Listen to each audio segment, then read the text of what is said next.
Friends, welcome to மல்லி promo. இன்னைக்கு நம்ம மல்லி சீரியல்ல என்ன விறுவிறுப்பான விஷயம் அப்படின்னு பார்த்தீங்கன்னா, மல்லிக்கு இந்த ராஜேஸ்வரி சாப்பாட்டில் விஷத்தை கலக்கிறா. ஆனால் பார்த்தீங்கன்னா அதை வந்து மல்லி சாப்பிடாம இப்போ நம்ம வெண்பா குட்டி சாப்பிட்றாங்க. சாப்பிட்டதுமே மிகப்பெரிய விளைவுகளாக நடக்க போகுது. அதை பற்றி தாங்க இந்த வீடியோவில் நம்ம இப்போ பார்க்க போகிறோம். என்ன நடக்குது அப்படின்னு பார்த்தீங்கன்னா, ராஜேஸ்வரிக்கு மல்லி வந்துட்டு இப்போ பூமி பூஜை பண்ணதை ஏற்றுக்கவே முடியல. ஏன்னா வந்துட்டு அவ்வளோதான், இதுக்கு மேலே இவனால் எதுவுமே வந்து பண்ண முடியாது அப்படின்ற மாதிரி ராஜேஸ்வரி ரொம்பவே வந்து சந்தோஷமா இருந்துட்டு இருந்தா.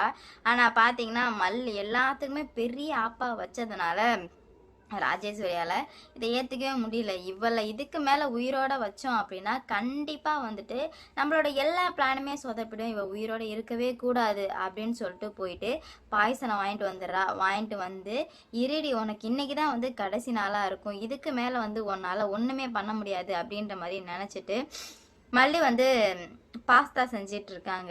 அதில் வந்து விஷத்தை ஊற்றிடுறாங்க. ஆக்சுவலாக வந்து மல்லி பாஸ்தா செய்கிறது மல்லிக்காக இல்லை.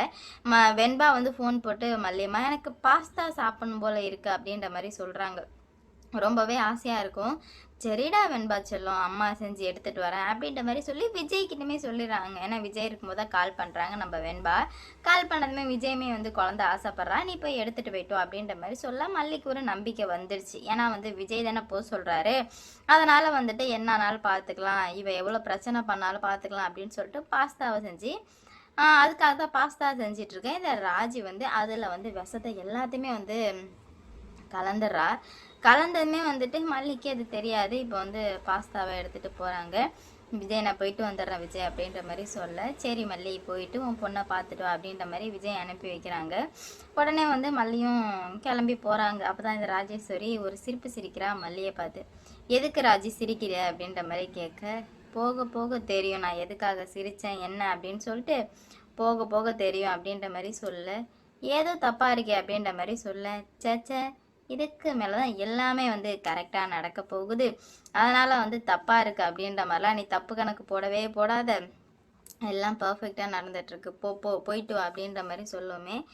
ஏதோ டவுட் இருக்குது நம்ம மல்லிக்கு, ஏதோ ரொம்ப தப்பாக இருக்குது அப்படின்ற மாதிரி ரொம்ப வந்து டவுட் வர ஆரம்பிச்சிருச்சு. அப்போ தான் மல்லிக்கு ஒரு விஷயம் புரிய வருது. இவ என்ன பண்ணியிருப்பா, ஏதோ பண்ணியிருப்பாளோ அப்படின்னு திருன்னு முழிக்கிறாங்க. ஆனால் வந்துட்டு சரி நம்ம வெண்பா பார்க்குற சந்தோஷத்தில் வந்து பார்த்துக்கலான்னு சொல்லிட்டு இப்போ கிளம்பி போகிறாங்க. போயிட்டு 3 மணி ஆகுது. வெண்பா வந்ததுமே பாஸ்தா வந்து சாப்பிட வைக்கிறாங்க. வெண்பாவும் வந்து டிஃபன் பாக்ஸை ஓப்பன் பண்ணி வாயில் எடுத்து வைக்கலாம் அப்படின்ற மாதிரி போகிறாங்க. மல்லிமா நீங்கள் வருவீங்கன்னு நான் நினச்சி கூட பார்க்கல, ஏன்னா நேற்று ரேணுகாமா அப்படி பேசிட்டாங்கல்ல, அதனால் நீங்கள் இதுக்கு மேலே நான் பார்க்கவே வரமாட்டீங்கன்னு நினச்சேன் அப்படின்ற மாதிரி சொல்ல, எப்படா வெண்பா உன்னை பார்க்க வராமல் நான் இருப்பேன், உன்னை பார்க்காம அம்மாவால் இருக்க முடியுமா அப்படின்னு சொல்லிட்டு அதை சாப்பிட்லான்னு வாயில் எடுத்து வைக்க போகிற டைமில் சுடர் பண்ணதிலே உருப்படியான காரியம்னா அது இது மட்டும்தாங்க. ஏன்னா எடுத்து வைக்க போகிற நேரத்தில் வந்து வாயில் எடுத்து வைக்கலான்னு போகிற நேரத்தில் வந்து தட்டி விட்டா சுடர். நல்ல வேலை, சுடருக்கு கோடி கும்பிடு போகலாம், ஏன்னா ஒரு சின்ன பிள்ளை உயிர் வந்து போகக்கூடாது இல்லை, அதனாலே வந்து இவன் வந்து தட்டி விட மல்லிக்கு ரொம்பவே வந்து கோவம் வந்துடுது. ஒரு குழந்தை சாப்பிடுது, அதை கூட உன்னால் வந்து விட்டு வைக்க கூடாதா முடியாதா அப்படின்ற மாதிரி சொல்ல, முடியாதுரி, கண்டிப்பாக முடியாதுரி, அது ஏன் குழந்தை அது உன் குழந்தையா அப்படின்ற மாதிரி அவள் பயங்கரமாக சண்டை போட்டுட்ருக்கா. என்ன சுடர் நீ இவ்வளோ கேவலமாக நடந்துக்கிற அப்படின்ற மாதிரி சொல்ல, நான் ஒன்றும் கேவலமாக நடந்துக்கல, நான் கரெக்டாக நடந்திருக்கேன், நான் எப்படி நடந்துக்கணுமோ அப்படி தான் நடந்துகிட்டு இருக்கேன், நீ தான் வந்து எப்படி நடக்கணுமோ அப்படி நடந்துக்காமல் வந்து எல்லாமே வந்து பண்ணிகிட்ருக்க, அதனால் ஒழுங்காக இருக்க வழியை பாரு அப்படின்ற மாதிரி சொல்லி முடிக்கிறாங்க. என்ன பண்ணுறது ஏது பண்ணுறதுனே தெரியாமல் நம்ம மல்லி வந்து இதுக்கு மேலே வந்து உன்னை விட்டு வைக்கவே மாட்டேன், விட்டு வச்சதுக்கு உன்னால் என்ன பண்ண முடியுமோ அது எல்லாத்தையும் பண்ணிட்ட, அதனால் இதுக்கு மேலே பாரு அப்படின்ற மாதிரி சொல்கிறாங்க. என்ன நடக்க போகுது ஏது நடக்க போகுது அப்படின்னு சொல்லிட்டு வெயிட் பண்ணி பார்க்கலாம். கூடிய சீக்கிரத்தில் எல்லாத்துக்குமே ஒரு முடிவு கிடைக்க போகுதுங்க. அது என்ன முடிவு, எப்படிப்பட்ட முடிவு அப்படின்னு சொல்லிட்டு பார்ப்போம். ஏன்னா நம்ம மல்லி வந்துட்டு சாப்பாடு தூக்கி போட்டுறவும் உடனே வந்து நம்ம மல்லி என்ன பண்ணுறாங்க, அறிவில்லைன்னு திட்டிட்டு போயிட்டாங்க, குழந்தைய கூப்பிட்டுட்டு போயிடுறாங்க. அப்போ தான் அங்கே இருந்த நாய்ங்க வந்து அதை சாப்பிடுது, அந்த மக்ரோனியத்தை.